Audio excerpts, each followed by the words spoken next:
Harry Potter's greatest fear is fear, which is very wise, apparently. To help me become wise on this episode, I welcome back Christina from the restricted section. Hi, and welcome to Belated Binge Harry Potter, the re-binge podcast that doesn't take itself or the book too seriously. I'm Zach, your host, and I didn't read this series until my mid-20s. Today, we continue Prisoner of Azkaban with Chapter 8, Flight of the Fat Lady. The Belated Binge Podcast. Before we start, spoilers, obviously. Language, definitely. Shout out to Katie holding it down for the bonus binge squad. If you want to join the fun and get shout outs in the episodes as well as access to bonus content and other cool benefits, check out patreon.com/belatedbinge. Let's get to Christina. Before we get into the chapter, welcome back, Christina! Hello. Thank you so much. Somehow we've started a tradition, and I don't know if you even knew that you started this tradition. What? You were first on this podcast to discuss a chapter in Chamber of Secrets. Do you remember which chapter that was? Oh my God, was it chapters 8 and or 9? It was chapter 8, Death Day Party. Wait, the funniest part about that is that I have a guest on the restricted section who only comes on for chapter 8. Really? Of It's not every book. me, Yes. so I don't know how this happens. It's not you, it's Nav from A Song of Ice and Fire Symposium, and they've come on for chapter 8. I think the last 3 or 4 books, and they're coming on for chapter 8 for the last book. I think this is a you thing. That's so funny. You have a thing for 8. I guess. The Harry Potter books have a thing for 7. You have a thing for 8. Well, don't you know 7 is the most magically powerful number? It is, absolutely. Something about 3 and 4. I don't know. For those who may be new or just need a refresher, that amazing voice that you hear accompanying me is Christina from the restricted section. Please remind us what the restricted section is.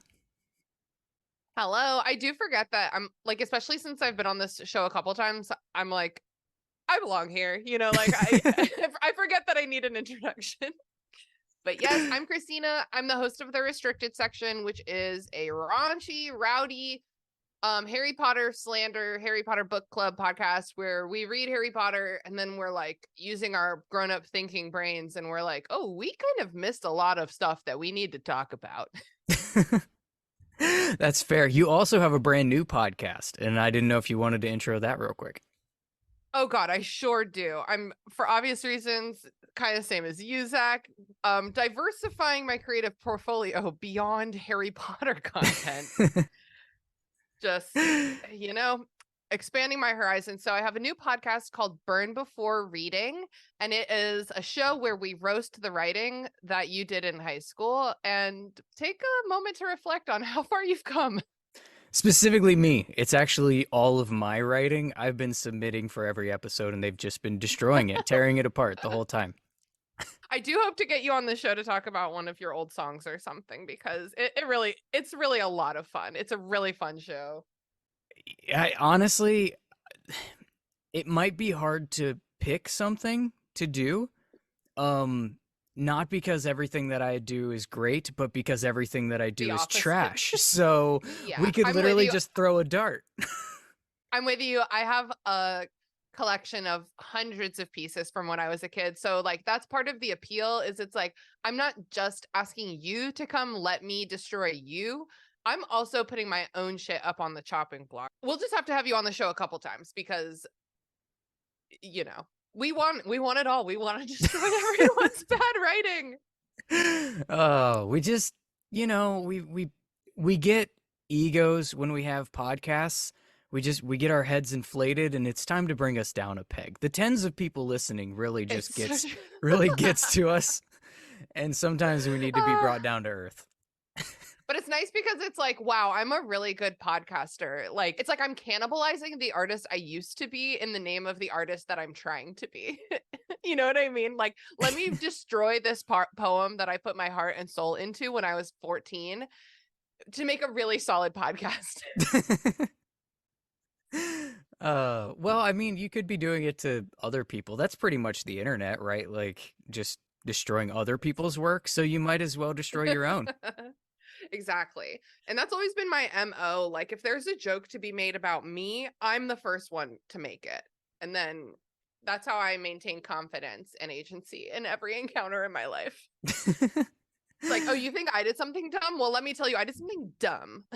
I did something dumber than you even thought I did. Dumber than Harry Potter. Just kidding. Could never. It's tough sometimes. Sometimes Harry is very astute and very capable as a hero and a protagonist, and sometimes he's oblivious to everything that's happening. And that's as good a segue as any, I think, to getting into the actual chapter of Harry Potter that we're here to discuss. Yeah. Over on the restricted section, we've been covering Half-Blood Prince, and I think it's the first time in the whole series where Harry is consistently taking action and making choices and like thinking critically.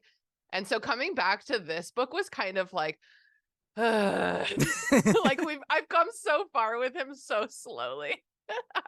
And then I'm like, oh god, he's just fighting with his stupid friends about stupid stuff in book 3. Kind of is. Yeah, this book for me it's off to a really slow start, to be honest. Mm-hmm.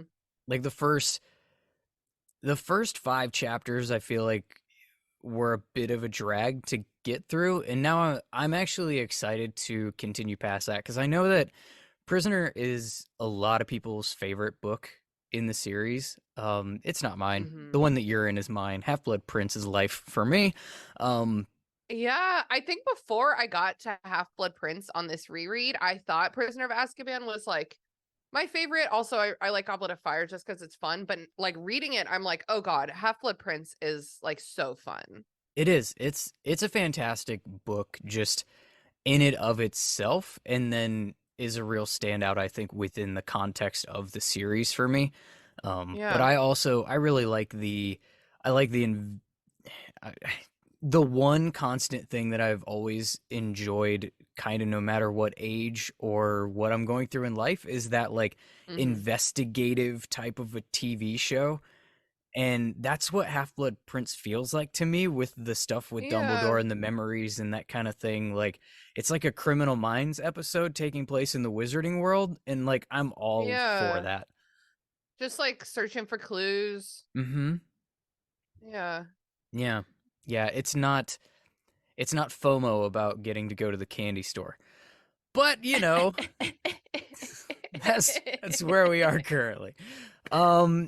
All right, so we are going to talk today about this episode is going to be about chapter 8, Flight of the Fat Lady. But before we do that, in case you were obliviated or got your Hogwarts letter late, let's shove our faces in that white liquidy substance of our pensive. Ugh. In chapter God. 7, the boggart in the wardrobe, Snape was awful to Neville, even more than his usual level. We had our first class with Lupin, who let children face their worst fears in front of all their classmates, which goes really well and is actually a lot of fun somehow. But Harry walks away feeling very emasculated because Lupin didn't let him have a turn, which Harry assumes means Yeah. that Lupin didn't think he was strong enough to do it because Lupin Harry thinks is I'm a little bitch. yeah. I forget. Do you do swearing on your show? I'm so sorry that I keep interrupting you. I do. A lot of it Fuck yeah. sometimes. Yes. Fuck yeah. But essentially, Harry's a 13-year-old boy, and a 13-year-old boy is completely self-absorbed and insecure, no matter how Gryffindor he is. And so Yeah. Lupin kind of really rocked him by not letting him face the Mhm. boggart. And now, the moment that everyone has been waiting for. Priori Incan chapter, where our wands connect.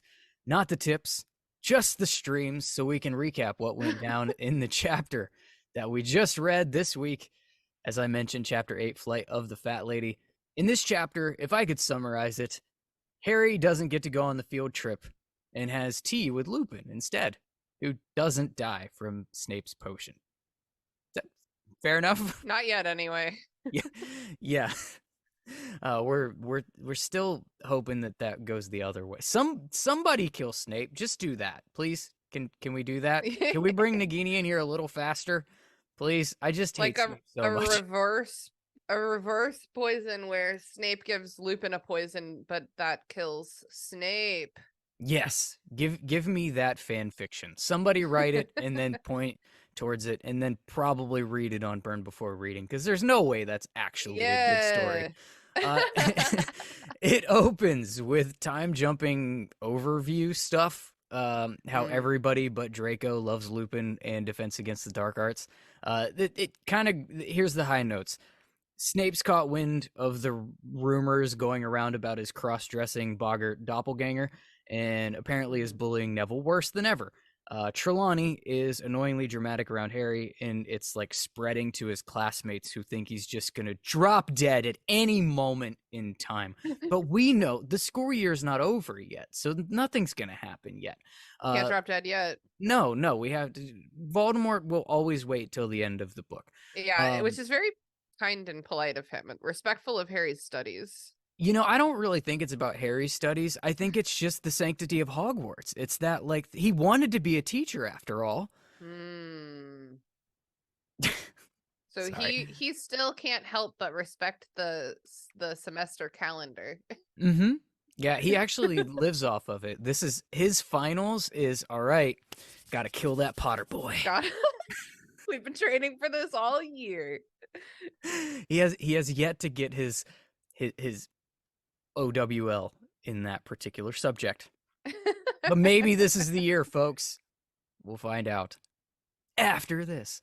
Hagrid's class now makes death sound like sweet release because he's afraid to do anything but flubber worms after the whole Draco and Buckbeak thing. If only he had any teaching experience he could draw upon that could help him be a better teacher here. If only. Yeah. He's in a tough spot. He really is. I don't know how you go from being, like, I know he's gameskeeper. So, is that like being taken from landscaping crew to, like, direct the movie? Like, what's the jump from gameskeeper to professor actually teaching a subject? I think it's literally like, would you let a landscaper teach a botany class? Like, you wouldn't pick him, but you'd let them, I guess. So it's almost like he should have but then, like, you have the herbology of it all, and I feel like that's a real disaster if Hagrid's doing that one. That's probably true. Well, the thing is that, like, there's a difference between understanding animals in like academically and like just like knowing how to handle it. That's the difference between like a farmer and like a zoologist or like a veterinarian. You know what I mean? I think so. I was actually, like, the way that have always been hung up on it, I guess, is like he knows the material very well. He has no idea how to actually, like, translate that for somebody else to learn it because he has none of that training. Yeah.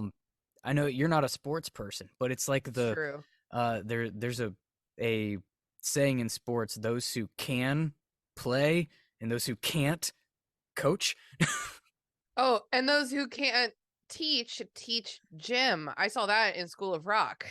That's very true. That's why back in the chapter 6 discussion with Dan from Hogwarts, a podcast, I suggested that. Oh, I love Dan. Yeah, he was here just a minute ago, sort of. That's so funny. A minute in podcast time. What did we were discussing the possibility for a fictional spin-off where our golden trio is a workplace comedy and they're all professors at Hogwarts, and it was pretty I've always easy. wanted the Hogwarts workplace comedy. It would be so funny. Yeah, so we decided that Harry was gonna obviously be Defense Against the Dark Arts professor. Hermione could teach Transfiguration. She is basically McGonagall reincarnated after all, but then we had to find a place to put Ron, and we were like, Muggle studies. Sorry. Oh my god. Wait. Oh, he would he would much rather be the Quidditch referee or whatever, but I think that Muggle studies would be very good and humbling for him to finally understand his father's interest in Muggle stuff. It would be character growth. Yes, And exactly. That's why I think he probably will go for the coaching job. yeah. Yeah, he just gets to do flying lessons one day for first years a year and then referee Quidditch because that's all she does. Maybe it's just because he's been on my mind lately, but I also would love to see that show where Cormac McLagan is the Quidditch coach and referee from the Oh, 6th book, because I've just been reading about him lately, and I think that would be like a yeah. very fun dynamic in a TV show. Ugh, what? Ugh. He's the No, I worst. know. And you don't even have to be reading it to have a visceral reaction of like vomit inducing in the back of the throat. Like he's It's true. just terrible. Just It's terrible. true. And as a woman, it's like, yeah, I've been on a date with that guy. I've never been on a date with him. I've probably been him on Lucky dates. you. Yeah, so that whole section of the chapter is pretty much throwaway. Mhm. But what isn't throwaway, because it is the absolute most important thing here, Quidditch season is upon us. Of course. Oh my God. Wood is all wood and is graduating and not leaving without that Quidditch cup. Quidditch is life. I maybe, and I think I'm gonna have this problem where I keep bringing up the 6th book because that is what I'm reading on my podcast right now. But like, I'm just like, I'm 3 years down this journey in story, and so and priorities have shifted by year 6, and so in this chapter when it was like, luckily, like Harry. Oh, fuck. It was something like, luckily, Harry had like one shining thing to look forward Yeah. to. And I was like, oh, I wonder what that's going to be. And then I was like, oh, fucking Quidditch. Okay, great. Of course it's Quidditch. Ugh. I wanted to love Quidditch. I did. I wanted to love it so much. I know. I but don't it's love it so impossible. much. Yeah, it's tough. Scientifically impossible. Yeah, it's just a tough thing, and I know it was, at least from what people say online, it was purposefully tough because the writer of it all was like, sports are dumb and I'm going to make this dumb sport that doesn't make any sense and will, Well, she did. yep, that was success because it doesn't make any sense. Made a dumb sport. It would be a great sport if the seeker didn't exist. Just get rid of the snitch and you Yeah, let actually it have just be something basically entertainment. soccer. Yeah, it's like 3-dimensional soccer at that point. yeah, it's 3-dimensional soccer. It's got a basketball element. It's got a football element. It's Yeah. got a rugby element. Like, you've got flying, racing, brooms, fun, fast. Yeah, People can die. It's great. But, it's great.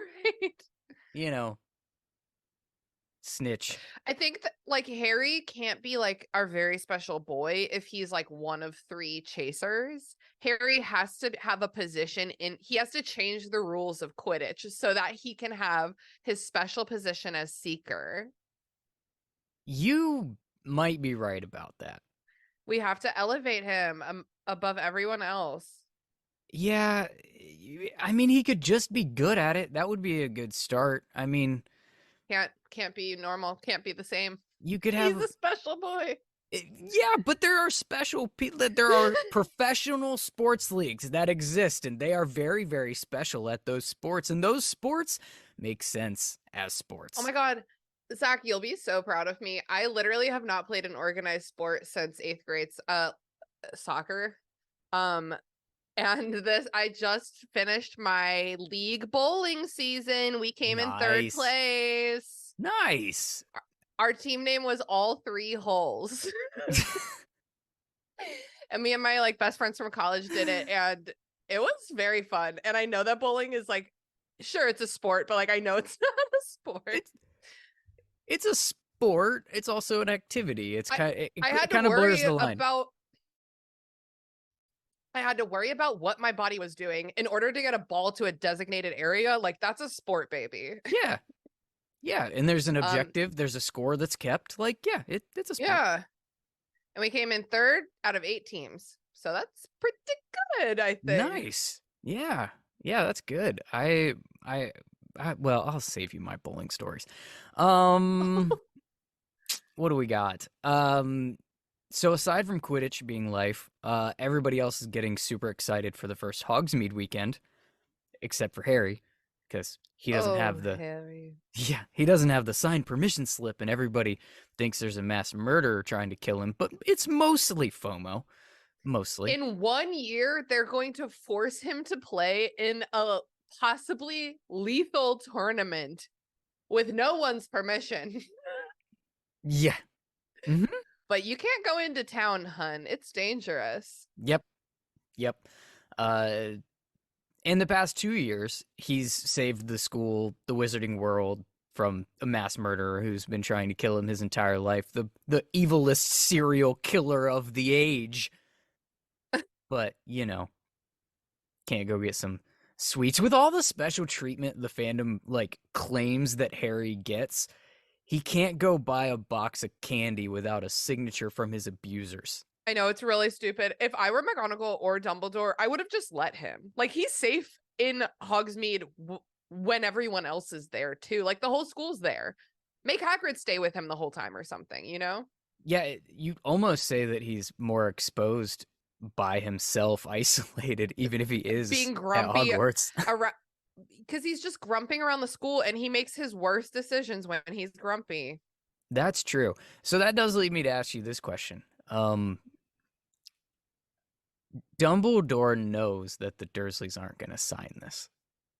I know. So was it his intention to not let him go? Maybe because Sirius Black is on the loose and Dumbledore still has these like incorrect assumptions about him. Like maybe Dumbledore's like, oh, this is perfect. I don't have to tell him he can't go. I'll just keep him. I don't know. It just seems dumb. It's so uncharacteristically logical and conscious of Dumbledore.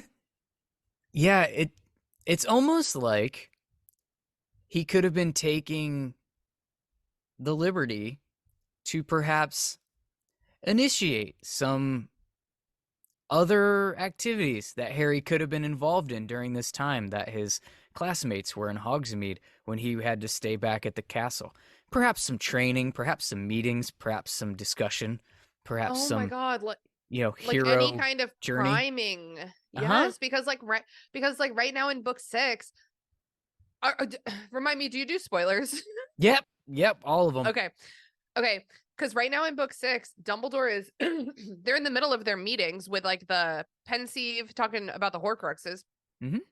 And Dumbledore is like, you need to get this memory, man. You need to move. We need to figure this out because he's dying. Mm-hmm. And it's like, maybe if you had started even just like talking to this kid a couple years ago, you wouldn't be so desperate and behind right now. Yeah, it does feel like, and I'm glad that it happened because otherwise the books would be excruciatingly slow burning.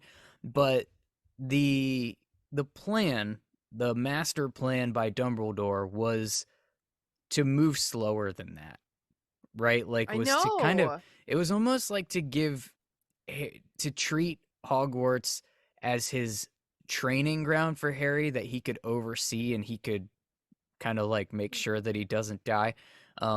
Yeah. And yet he still almost dies every year. And Yeah, but we still just really need that permission slip. yeah, I do have the theory, like the Dumbledore master plan theory that I'm kind of I have it in my head, the notes, and I'm kind of workshopping it as I go through on this reread at an excruciatingly detailed level. It is part of my theory that Dumbledore has this particular year started to take more of an interest in Harry's happiness, not just his pulse, and thus trying to introduce like family into Harry's life, knowing that the one that he has is abusing him regularly. And that's why Lupin's here this year. That's his like purpose, his role. And it makes me wonder if maybe this little tea moment with Lupin wasn't almost planted and planned.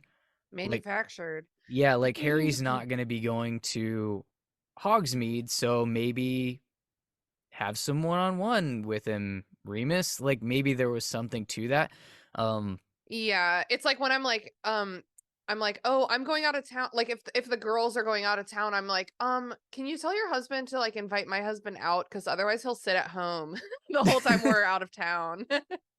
It's like, "Oh, can you just like hang out with Harry for the afternoon or something?" Like I think that that would be for the best. Yeah, it kind of makes me wonder if there wasn't some intention there and maybe it just sort of got dementored away because they became a problem. So wait, so they became some intention where and the Dementors became a problem how? Like, I wonder if the plan was for more of these meetings with Lupin to be more these like casual tea type chats while Oh, people are in and I Hogsmeade, see. and then the Dementors constantly attacking Harry and Took it making over. him like pass out, kind of like, yeah, it took it over, but it did also add that excuse and catalyst in for Remus to teach him how to do a Mhm. Patronus and that kind of stuff. So you ultimately kind of got to that one-on-one time, but it was more uh less casual, less like Yeah, very just direct. chill. It's like a very serious tutoring section session. Well, yeah, it became more about safety because these damn things keep trying to suck out his soul and whatnot. Like, Yeah. it couldn't I honest just be these two bonding, you know? And Yeah. maybe that was the thought. Anytime I think about Lupin in this book, like it just kind of blows my mind how close he was with Harry's parents when they passed away and like how much Harry's supposed to look like his father and like Remus Lupin. I feel like if I was Lupin, the first time I looked Harry in the face, I would have like burst into tears. You know what I mean? Like he Mm. has so much emotions about this kid that he's like holding back completely. Like he does not let on. He's like, "Yeah, I knew your dad." It's like we were besties. No, that's a And like good. I'm thinking about my best friend right now who has like a 14-month-old, and if she fucking died, God forbid, and like I didn't see that kid for like 12 years and then I saw her again and she's beautiful and she's like an adult basically, you know, whatever, like a grown up, and she's talking to me and she reminds me of her mom, like, oh my God, Yeah. I'd Yeah, be sobbing.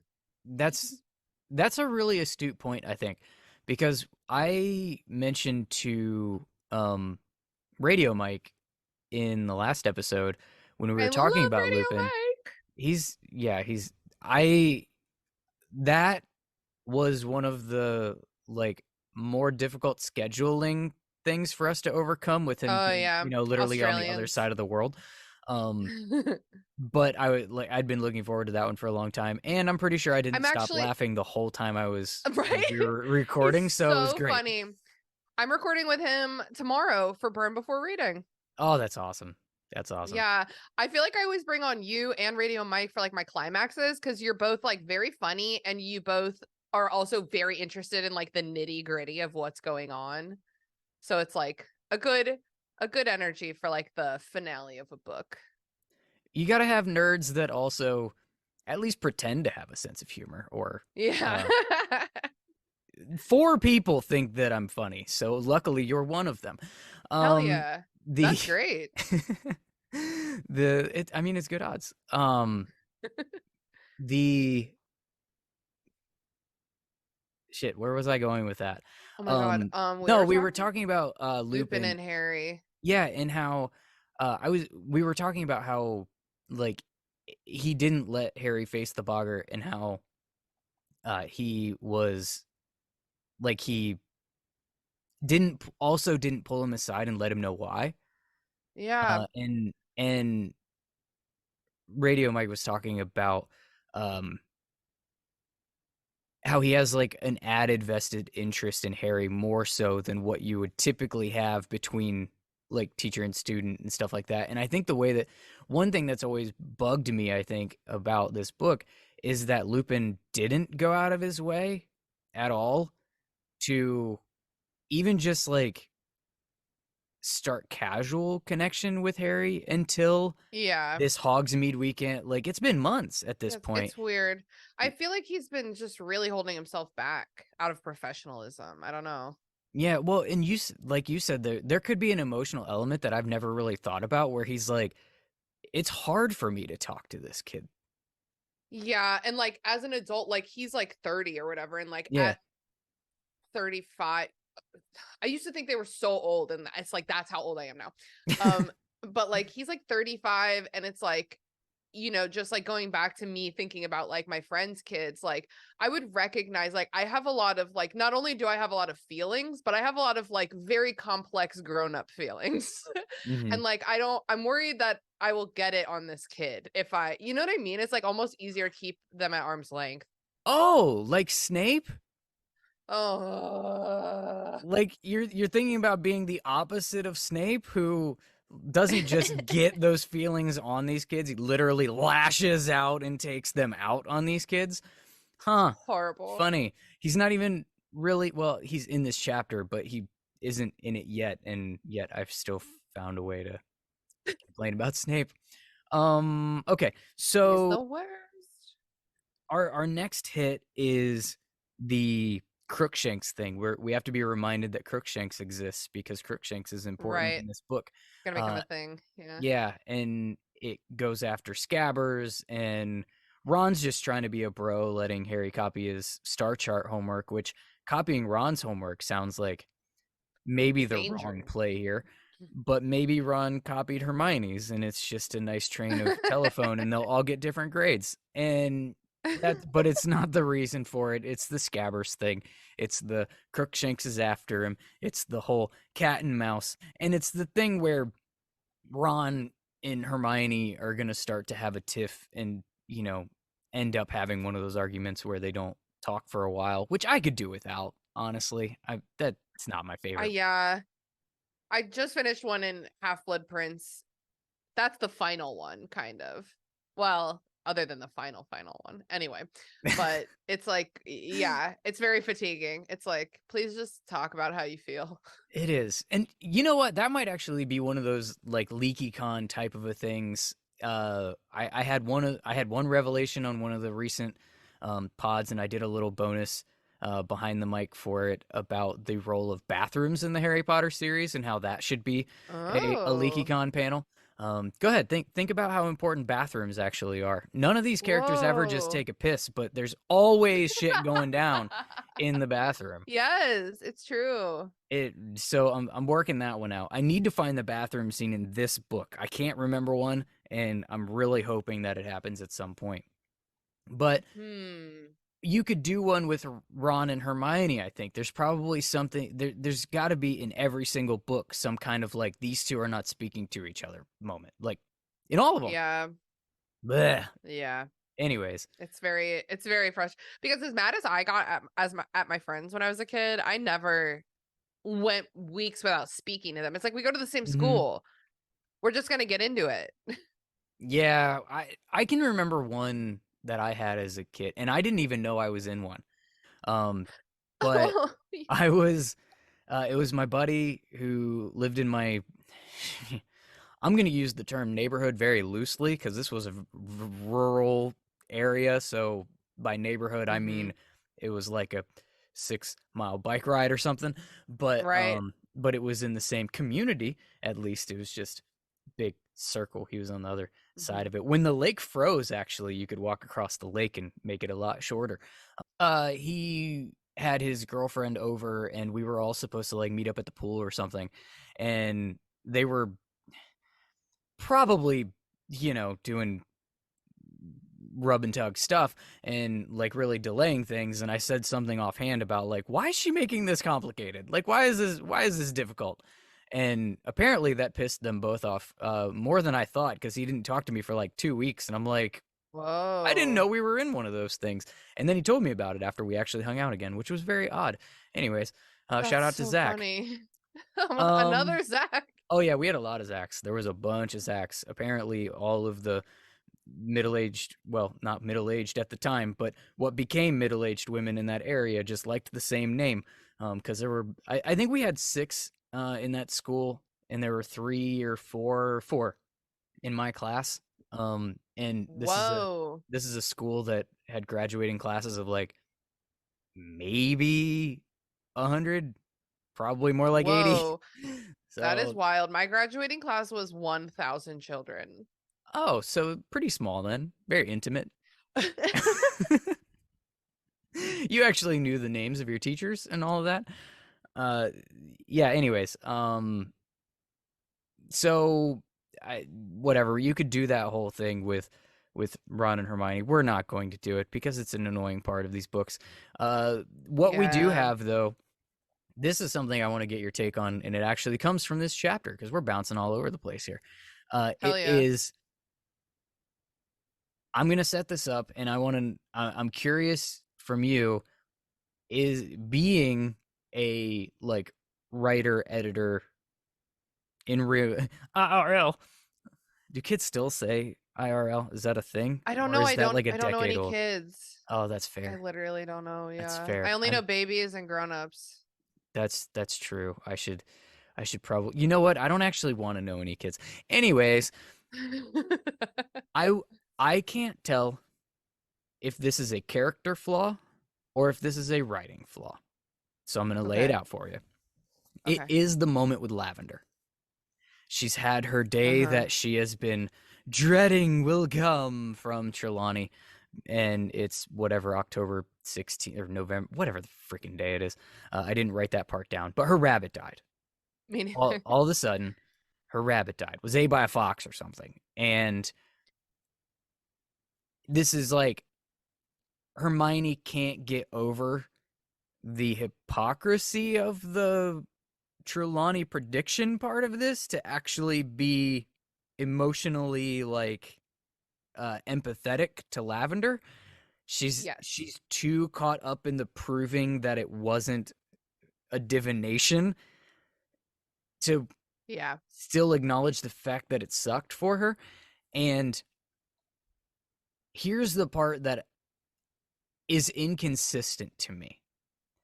Hermione is like written as the emotionally intelligent one of the group, always telling Ron and Harry what they're missing and how other people are feeling and how they have to take their feelings into consideration and all of that. But she's wildly inconsistent with it because she's often in these types of scenarios where she can't do the same thing. And what I Yeah. can't tell is like, because if you go through it, like we have this incident with the same character that also has the emotional range of a teaspoon line, who's also capable Mm-hmm. of just like ripping Harry out of his Order the Phoenix funk and like interventioning him into whatever, but then also has the whole spew thing and doesn't like can't comprehend that hiding clothes around the common room's not exactly the way to go, and is not like, you know, reading the room, if you will. She's constantly in this like telling them how, but then can't do it herself. And I can't tell if that's she recognizes it when it's happening to other people and not her own responsibility and just can't do it, or if it's Yeah. just inconsistent writing for this character for whatever the moment I quote unquote needs. I think it's a character choice. As much as I love to point out inconsistent writing on the part of J.K. Rowling, I do think this is a character thing. Mm-hmm. And maybe it helps me that I like really relate to Hermione, at least in as much as like I used to be like a very precocious girl, and Ah. like on some level there is this like instinct to be pedantic so as to be perceived correctly. You know what I mean? Like, oh, but I said this. And like it takes a lot of growth to be like, oh, people actually don't need to hear that. And if they don't think I'm amazingly brilliant, like that's okay. And so that's something that like I personally have dealt with in my life as like I grow older. And the examples you were using, you were talking about this and you were talking about the emotional range of a teaspoon or whatever. And then you were going on. I think that like most of your like emotionally mature examples were actually examples from later books compared to her now in book 3 being very insensitive. But then she goes on to, you know, help Ron and Harry figure out like what is happening to them. And, you know, she gets over her gut reaction to be like correct like a lot more by the later books, and she learns to kind of like only react in the later books. It's like only when she's like really upset about something very personal that she kind of like lets her emotions take over. But yeah, I do think that like she just in this section it sounds like it says like she sounds like she's trying to be comforting or something, and I really think that she's like, oh, once Lavender understands that it wasn't foretold by the fates, she'll feel better about it. But it's just like not true. Like feeling like it was foretold by the fates is like doing something for Lavender right now. In the fact that Hermione doesn't understand it doesn't mean it's like bad or harmful. Mm-hmm. I don't know. I've been ranting for a long time. I just feel for Hermione. She all of our main trio go on like great journeys in this series That's true. That's in true. And terms of you're their right. character. The stuff that was coming to mind was later on because I just couldn't think of other moments where she had the opportunity to be the emotionally intelligent one, you know, from these earlier books. This is kind of like, this was the only one that I could think of from these first few books. It's just Yeah, interesting because it does, the consistency that I could find was she can recognize it when Harry and Ron are going through it, but that doesn't mean she doesn't still struggle with her own like in the totally. moment, you know, And like things. yeah, her reactions to stuff.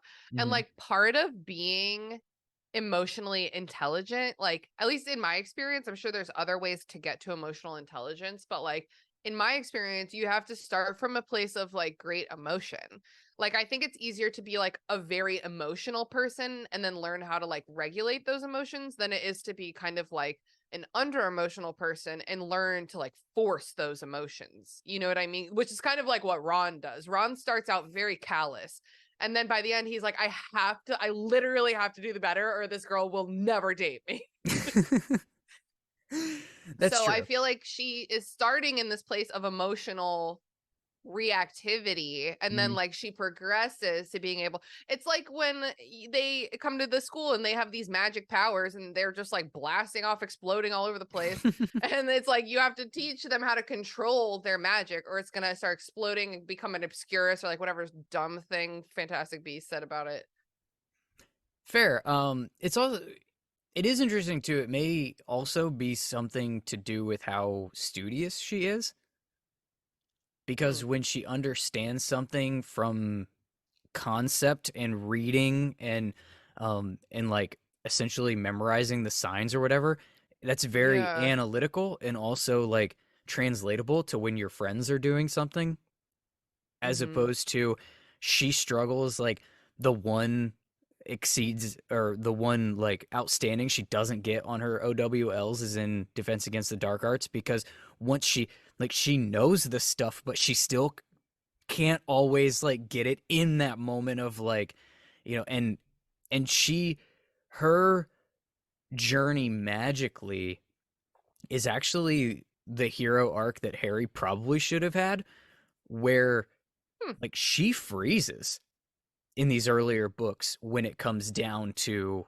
the life or death, oh my gosh, and then by the end of the books she's like freaking like master of the wand, and really Yeah. really good. But like she's not that from the beginning. She understands it all, she's very smart the whole time, but it's that like in the moment action driven thing, and maybe they're the two wires are similar, you know, in her brain. Yeah. I feel like that is connected to her emotional regulation because like she fails to perform when she's experiencing an emotional reaction. So like the reason Yeah. she did so poorly on her Defense Against the Dark Arts final, and by so poorly I mean she got to exceed expectations. Right. Um it's because the Bogart turned into McGonagall telling her she had failed everything, and that like Hmm. elicited an emotional response, and so Hermione underperformed because she was distracted by her emotions. And that happened, that kind of thing, like the troll thing, you Hmm. know, like that happens so much more in the first couple books, and then she like gradually learns to figure it out until like the last book. She's doing all kinds of crazy leadership stuff, being like, all right, we're breaking this dragon out of this bank. Yeah. Yeah, It's like, okay, girl, whatever you say.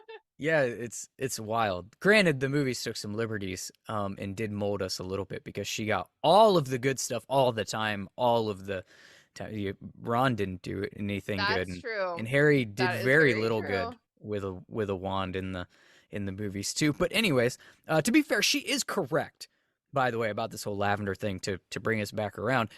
But it does. Yeah. We finally, and we're planting seeds for your book, because this is obviously what the intent was.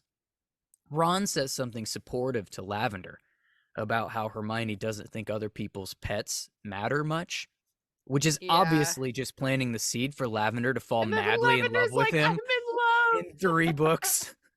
Because that definitely didn't come completely out of nowhere. Yeah, it was interesting seeing this version of Lavender when she's just like, I mean, to Harry, she never is more than just like an accessory. He's like, this bitch hangs around.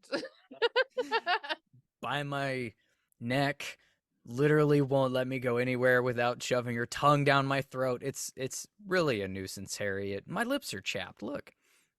Anyway. Oh, So, I love book 6 so much. It's so crazy. it's the best. Definitely the best book out of all of them, and I won't be convinced otherwise. Until I reread it for this podcast, and I just get so annoyed with the Draco obsession stuff.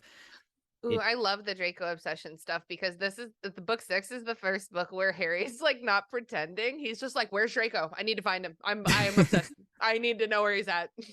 He's not paying attention to me. It is out of character because in that book, Draco isn't literally taking every second that he can to bully Harry, and so something else must have his attention, like being a Death Eater and trying to get Death Eaters into the school for something awful. And it's annoying. It's annoying Nobody that believes he's him. right. Yeah. He's right. Yeah, and that's Anyway, an that is not in this inconsistency that I'll book. get to, once we get there as well. Years down the road. So long. Anyway, he shoots a shot with McGonagall. She plants the seed for Neville forgetting things because we need to remember that he's forgetful later. Right. And another little baby divination I felt like I should bring up is that when Percy brings up the only things worth seeing in Hogsmeade, he includes the Shrieking Shack. Just because that's going to be important later. It's like if you think about it, like that wouldn't be fun at all to visit, really, because No. it doesn't make creepy noises anymore, and it's a shack. You just stand there and look at it. Cool. But, we definitely needed to know it exists. And it definitely exists. Hermione and Ron head off for Hogsmeade without him. Draco makes fun of him, as usual. And Classic. Harry has to go back to the common room and give the password, because we also have to remember the fat lady exists. There's so many things we have to remember exist in this chapter. Remember? Yep. Speaking of existing, Colin Creevey exists, captain of the Harry Potter fan club that he started with Ginny last year. Yeah. Yeah. He's here for a second just so that Harry can go back out, because again, we only had this exchange so that he could acknowledge the painting. The portrait. Yes, that's it. That's all it is. He goes to the library instead, but he doesn't actually go to the library. I don't know. It's a thing. He runs into Filch, who's a dick as usual, and he's just like wandering the castle alone. As we mentioned earlier, he just doesn't know what to do with himself. And this is when Lupin like spots him and invites him in for tea. Yeah. And another little divination. They're all over this chapter if you read close enough to actually have to talk about it on a podcast. He mentions the Grindylow, which is super important 4 books from now, because otherwise Lupin's going to strike him dead if he doesn't remember this Grindylow from this moment. Thank God Harry is super observant right now, which is fully on character. That's so funny because I thought you were mentioning like I thought you were saying that the Grindylows come up again in book 4 when they're like in the lake, but what you are saying is way funnier and more urgent because he literally would have been murdered. Lupin has him like wand at the neck, just like, what creature was in my office the first time Harry Potter visited? And it's like, Harry I would doesn't not know what remember. color his socks are he's wearing right now. Oh yeah, we talked about this on the podcast because because Arthur and Molly have that very funny Molly Wobbles exchange in book 6 That's a where it's good like one. that's what it's so good. And I was like, what even would I ask my husband to remember? It would have to be like which one of the cats is your favorite? Like it would have to be something I don't know, man. He can't remember facts like that. No, and Harry is It's hard. the most like unobservant character, except for when the plot specifically needs him to be very observant. Yeah, And totally. alas, here we are. They finally get to have some tea together, though. It's a nice little moment, you think, or would think, but Mhm. Lupin doesn't really like open up much here. You know, as you mentioned earlier, he might have some emotions about it, and Harry just has to like go back to thinking about not being allowed to face the bogger, and he's decided the internal dialogue for Harry is to not mention the black dog to Lupin, which is obviously Yeah. something that would be great to tell Lupin, because That could Lupin's have fully changed aware everything. that Sirius can Yeah. turn into a black dog, but you know, we can't have that revelation yet. Sure, that would mess up the plot. I A also feel lot, like yeah. Harry never tells anyone anything, so I do Yeah. believe it that he's just like, "Oh, I won't bother." Mm-hmm. I'm always like, "Harry, you're such a dumb idiot," but then I think about his upbringing and it's like he was literally raised, trained to not bother adults with anything. It's actually as as much as the as much as you have to separate the artist from the art for this, it's actually a really smart way to not break the plot of your young adult fiction books. Is like, if these Mhm. kids did the logical thing and told grown-ups or like whatever, and the grown-ups just took care of things, then like you don't have a book to read, you don't have adventures for Yeah. them to have. Like, they have to have the adventures, and when you have so many like intricate things happening along the story, these books are really, really long. There's a lot of stuff happening during these books, and like that's a God, yeah. lot of opportunities for like the adults to come in and fix something, or for something to be like Yeah. discovered much sooner, if only this little thing happened. And while that makes for fun fodder on a podcast, like, it doesn't make for very compelling stories when it's like, well, Harry told Lupin about the black dog and everybody knew it was serious, and then they went out and they caught it, they called Canine Rescue Service, and just whatever. And then they gave him Veritaserum, and then they found out that he was completely innocent. He Yep, was and they used a time his turner to go all back, his and he didn't all his have to. charges were wiped. Right, right, And they all went of that back stuff. and they prevented Voldemort from being born and everything was All fixed. Yeah, all of the things were fixed, like, that we love to just like talk about it. Those aren't good books. They're just not. Sure.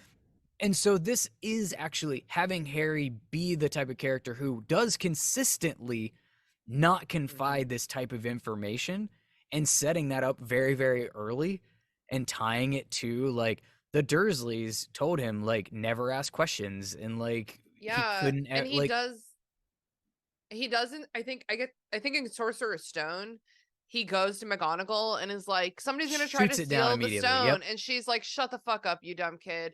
And he's Mm-hmm. like, well, I'll never try that again. And then Yeah, he doesn't. pretty much. And well, I mean, he kind of Chamber of Secrets. They tried to go to Lockhart. They didn't know Lockhart was Oh like God. trying to flee. You know what I mean? But like, Lockhart was the one Yeah. who was supposed to go do the thing. So they're like, we have to just at least tell this idiot what we know. Maybe it'll help him do whatever. And that Yeah. backfires too. Like, so it was set up in ways that's like, okay, you have trained this kid not to confide this type of information, so I believe it when he doesn't. And it's a smart way to at least withhold information that could break what's coming in the book, I guess. Yeah. But Lupin, when Harry like exclaims out like, "Why didn't you let me face the boggart?" He's like, he kind of was taken aback, like, "Oh, I figured it would turn into Voldemort, and that would be kind of a terrible thing for the rest of the kids to see pop up in the middle of the classroom. I thought that'd be kind of obvious." Lupin, it's the kind of thing where you know that joke if someone's like eating in class and the teacher's like, "Did you bring enough to share?" Like in a classroom setting, you're not supposed to do stuff that like just one kid can't do. Like, why Yeah. did you do this lesson? If you and like why didn't you talk to Harry? I mean, I guess he just had the realization like 1 second before Harry went up. He was like, "Oh wait, this was a horrible idea. I've made a mistake." That's kind of what I thought. Like I thought he figured this was a really opportunistic lesson, because not every day is there a boggart in like the faculty room of the school, and Yeah. that subject is what you're teaching and can be used in a practical lesson. Like you don't get that opportunity every day, and it could be great for like the class to see. And he's like thinking like a teacher, and then Harry gets ready to step up and he goes, "Oh shit, this thing's gonna turn into the kid's worst fears, and this kid isn't going to come up with spider. Like this could be a But big problem." And yeah. it's also just like, I don't know, like how much harm in this context of let's face our worst fears, how much harm could a fake Voldemort like actually cause? You know what I mean? It's not like he looks like a Cronenberg monster. Like he just looks like a kind of weird guy, probably in a lot of robes, maybe even a cloak obscuring his face. Like, how much panic is that really going to cause? I feel like most of these kids would be like, "Wait, who is that?" Yeah, Radio Mike brought that up too, about like, and we started to talk about like what would the boggart even turn into? Like, does it have just like an Yeah. inherent intrinsic magic that just like knows what Voldemort is right now? And if that's the case, he shows up as some sort of Yeah. wisp? Or like, Well, and that's the does thing it is like use? Harry would not even be afraid of the wisp version, you know? Yeah, and I keep saying the full thing, Radio Mike, because I feel like he should be branded every time you say his name. It's true. He's like Voldemort. You should brand that shit. But he brought up too that does the boggart need the person to have like a mental image of what they're afraid of to turn into that? Yeah, And if because that's the case, does Harry has Harry no even really like idea. know what he looks like in human No, form? Harry has no idea.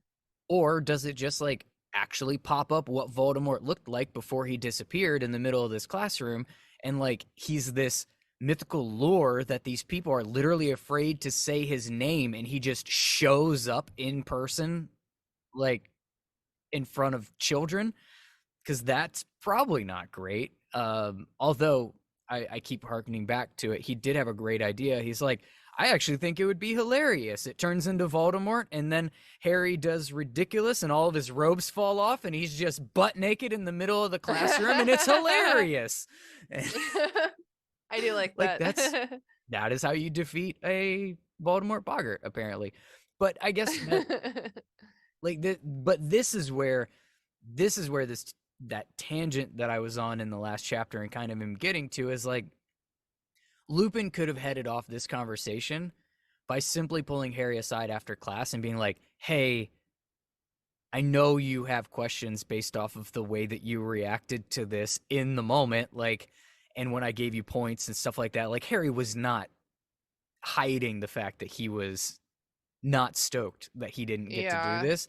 Like, I just want you to know that it hit me that that thing might turn into Voldemort, and I didn't want the rest of these students to see that. Yeah. Just And that's all it would say have taken. say how you Yeah. feel, man. Yeah, like that's all it would have taken, but he doesn't have any kind of personal relationship at all with Harry yet, which Yeah. also like that boggles my mind a little bit. This is when he creates that. This is when he and time has passed now. Like it's been months or whatever since this is when he starts to assess, Yeah. and he finally so Harry's been stewing on this for like months, weeks, like whatever it's been. Um, The smallest things. I mean, I know this isn't like a small thing, but like when you're a kid, it's like, oh, he must think I'm a piece of shit, and it's like you don't even know this teacher, dude. He probably just like made a mistake or something. yeah, so but he's 13 and he's going to go to the biggest insecurity he has, and right now that is Yeah, apparently fear, because he tells Lupin, I didn't even think of Voldemort. I thought of the Dementor. And this is where you get that yeah, like somewhat memorable, iconic-ish line of that suggests that what you fear is fear, which is wise, I guess. Is that yeah. actually wise? To fear fear? I think that makes sense. I think it also aligns with like I don't know, some kind of like philosophy that J.K. Rowling is trying to roll out here with her Dementors. Lupin's like, pretty cool idea, huh, Harry? That this author just wrote. But like I think it kind of makes sense because if you know how to react in like a stressful situation, the outcome will be better than if you're like very fearful. I've been playing Baldur's Gate 3 a lot, and like in D&D and Baldur's Gate 3, like if you're fighting with people who are fearful, that's like a state that they can be in, and it makes them like more volatile. Hmm. Yeah, so it's Yeah. like I think fear like does change the whole thing. And like when you fear, you go into like fight or flight mode. Like you really don't have the time to be like thinking about how to get stuff done. That's why you have to just like know beforehand like how to react in situations. That's fair. Sounds wise. So here comes Snape with the potion that we know is Wolfsbane potion, and Harry thinks he's Hmm. poisoning Lupin. Lupin doesn't die, but little 13-year-old Harry brain is surprised by this. Why was this interaction so short? Because Lupin just like sends him on his way. Um I guess it's like just enough to make us suspect Snape without detracting from like the conversation.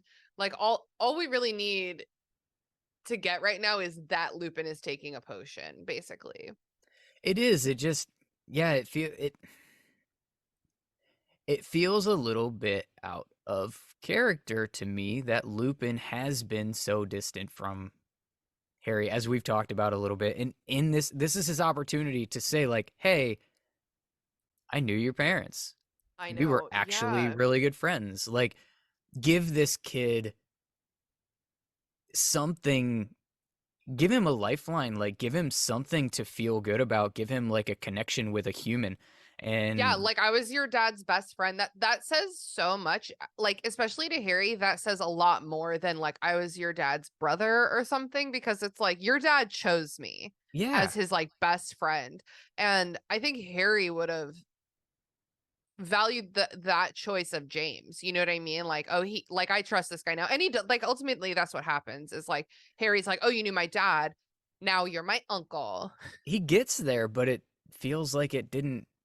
I don't know. I posed these could have been planted like uh planted opportunities by Dumbledore by knowing that Harry's not going to get to go to Hogsmeade, and maybe having Lupin here for a reason, and maybe he Mhm. wanted Lupin to start slow or something. Eat it like let's ease him into this idea or something. I don't know. Yeah. But it feels like he could have done more, and it's not like either of them really had anything going on at this very moment. Yeah. Yep. Maybe he's I grading mean, I papers, totally but agree. like, come on. I know teachers Surely you can have grade papers by magic. right. You can probably grade papers by magic. I know that teaching is hard, but also he lives here. He's Yeah, not that's going true. home to his family. He doesn't have kids to like chase around. He lives here. Yeah. He's You can working spare 100% of his life. yeah, he can spare a few extra moments to talk to Harry, who doesn't have class, doesn't have anywhere to be, literally can't go to the place where everyone else is. We Yeah. could have had more, is all I'm saying. We Yeah. didn't. We didn't get it. Totally. Ron and Hermione come back, give him a bunch of candy, tell him about their visit, all of that stuff. They mini detective about whether Snape's trying to kill Lupin and whatever. He's not dead during the Halloween feast. Again, our tradition. Halloween, chapter 8. Hell Anyway, yeah. I was remembering the troll from the olden days. yeah, Thought you ought to know. yeah. The ghosts do some type of show. It's all fun and games. I don't I know. love this for them. These ghosts have so much free time. In fact, they have eternity, and they make up like dance routines To entertain the children. I love it so much. Speaking of not having anywhere to be, anyway, all of this is just fodder so that we can get to the last like paragraph of this chapter. They go back to the common room. Nobody can get in. Percy fetches for Dumbledore. Fat lady's gone, and her portrait's all clawed up. Dumbledore wants to lead a search or whatever, and I had forgotten this, but it's actually Peeves who informs everybody that it was Sirius Black that did this, and it's Peeves in his own Peeves way. He's, talking between his legs and sticking his butt up in the air in the headmaster's face and whatever. But it specifically says like he didn't dare, like not give the headmaster what he's asking for, but he's gonna be silly about it. Yeah, it's almost like he can't, and maybe it literally can't like help itself from being a tyrant, I guess, because of what it is. It's a poltergeist of like of angst and whatnot, and it has to do that, but also recognizes the authority of the headmaster and Dumbledore, of the entity that created it. So it's like I have to give you this answer, but like everything inside of it is like, what do I do if I have to give this answer to you? And it just starts freaking out. Yeah. I don't remember if it. I remember talking about this on my podcast. I don't remember if it was something that we like looked up and confirmed that like a poltergeist is like a manifestation of like an energy in a place. And so like I've always felt like Peeves very much like belongs to Hogwarts, like is a version of Hogwarts personality. And I've also always wondered if there's some kind of like very real like magical bond or relationship between Hogwarts and the headmaster. And if those things are true, then like Peeves is like kind of like magically beheld to the headmaster. I think that would make a lot of sense, because I think you're right. It is. I think that Peeves does have an inherent like attachment to the school in a way that is like binding. It can't. I don't think it can leave. Yeah, it can't leave. It can't exist without the like teenage angst of the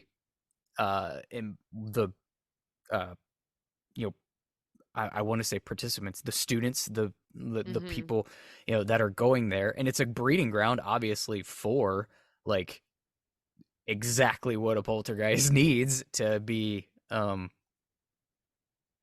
there, I guess. But it has a lot of energy for him to like feed off of.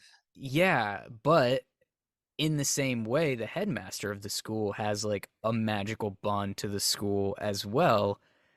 In that, like, there's all the portraits of the past headmasters, and they have to like essentially do they have to like support the acting headmaster and like do their bidding and like follow their order, like that kind of like, it's all kind of connected. The portraits have to support the acting headmaster, but the gargoyle that guards the office would not let Umbridge inside. So the school chooses who the real headmaster is.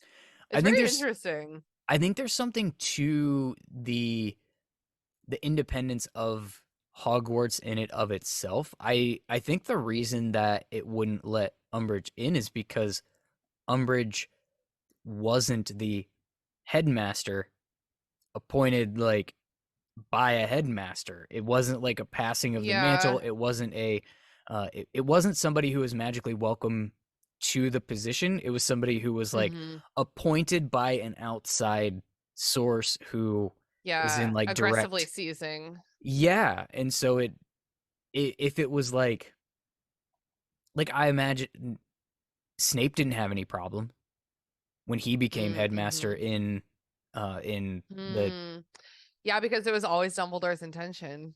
it was always Dumbledore's intention, but he's also in the fraternity, if you will. You know, the like in Yeah. line. You know, McGonagall wouldn't have any problem. Snape didn't have any problem. If it would have been Flitwick or another, I think if it would have just passed to a professor who was there, who was actually like Mm-hmm. chosen for their post or whatever, and welcomed into the school, not somebody who was forced in as like a mole, Mm-hmm. then maybe it wouldn't have been able to have the same resistance that it had to Umbridge. But because she was an a plant, if you will, the school was like, you're not welcome here. You've never been welcome here, and Yeah. there's not a single scenario in hell that we're gonna let you up these stairs. Yeah. Yeah. That makes perfect sense. And if it wasn't Snape and they didn't have this like inherent um what you call like agreement between he and Dumbledore, you think Mm-hmm. that gargoyle changes from like a griffin to a snake or a badger, or like, you know what I mean, Interesting. like with the acting headmaster, whatever house Yeah. they grew up in. I don't know. Either that or Godric Gryffindor was the first headmaster of Hogwarts Could and be. built it that way and was like, it's just gonna be this way. Could be. I really like the theory that I've heard kind of go around that every headmaster had uh their own like secret room of the castle that Hmm. they created, Mm-hmm. and that's like in um you know, kind of beholden to them, and Yeah. that the Chamber of Secrets was obviously Slytherin's, but that the Oh. headmaster's office is actually that from Gryffindor, and then there were other ones that were Ooh, the room of suggested. requirement could be one. Yeah, the room of requirement, I think, was I think some have suggested that that was Ravenclaw's like secret room, Ooh, and yeah. and then The and then kitchens well, yeah, the kitchens. for Hufflepuff. Yeah, I think I've heard the kitchens. I think I've heard the Great Hall, that kind of thing. And that these rooms, they didn't remain secret the whole time. They became like a, you know, a Hmm. repurpose in some But the kitchen instances. is kind of secret still. Like the It students is. don't know where it is. No, very few. I like Yeah. that head canon. Hmm. Yeah. That's, I always, uh, I just kind of, I heard that one day, and it was a new one to me, which, I mean, this yeah. series was new to me pretty late in life, but it's hard to get to something I've not read before at this point in time, and that one was a new one. Uh, anyways, that's literally the chapter. That's it. Ta-da! Lots of foreshadow moments, but not really a whole lot else happening. Even the Hmm. climax was the very last sentence. So, Yeah, and it's um, like the chapter was named after it, and then I was like, oh, this isn't even what the chapter's about at all. yeah, yeah. Oh, Chapter's about like everything, just a little bit of everything. yeah. Yeah, for sure. All right, let's do some house points for this chapter real quick in true Hogwarts fashion. These points are completely subjective with no oversight and fully at our discretion. I'm going to give Lupin 10 points for being a good dude and spending some time with Harry when his friends Oh, were gone. He needed that, even though it was way shorter than I think it should have been, but it was needed. I'm also giving 10 points to Snape for making the Wolfsbane potion correctly, even though I'm sure he's being forced by Dumbledore. He did do that. And this might be the first time ever that I've given points to Snape, and it might be the last time yeah, ever really. that I give points to Snape. Anybody you would like to give some points to for this chapter? Can I take 10 points away from Hermione for the way she speaks to a grieving Lavender? No, you can't. It has to be 15 because I was taking 5 for that. So now it's a total of 15. And I would this is hard. I think I'm gonna give 10 points to the ghosts for their dance routine. I know it I doesn't say like that it. they do a dance routine, they're doing like a floating routine, but that's dance. If you're a ghost, like That's dancing. I'm imagining they're on a piece of cardboard and they're break dancing in the middle of the air. That's what's happening right now. It's Cardboard wonderful. in the air. I love that. It's ghost cardboard though. You can see through it because otherwise you can't see the dance. Oh, You just got to see the spinning Yes. and stuff. Okay. That makes Okay. perfect sense. Expecto plot changeo time. Let's rewrite Harry Potter one small change at a time. The expecto plot changeo question for this chapter is, what if McGonagall actually did let Harry go to Hogsmeade without a permission slip? How does that change the chapter? How does it change the series? Does it really do anything at all? I just think that it would have not changed much, and Lupin could have just talked to Harry at another time. That's fair. It's a fairly anticlimactic one. I probably should have come up with a better question. Yeah, because Lupin could have talked to Harry in another way, but we don't get the Wolfsbane potion. We don't get the Wolfsbane. Yeah, it's just like less clues, like less information, because like Harry goes on to sneak to when he gets the Marauders map, and that's what I thought this chapter was about to be, and then I was like, oh, we don't even get that yet. But he like sneaks to Hogsmeade, and that's when like Harry sees him. Sorry, Draco like sees him there when he like the invisibility cloak like slips off or whatever. And so I think but that doesn't amount to anything either. It's just like stressful. And so I think that like the whole plot would have been just the same. It just would have been like a little less stressful. Yeah, probably. But I would love to know what you think as well. I'll share this question on social media across all of the things. It's at Belated Binge.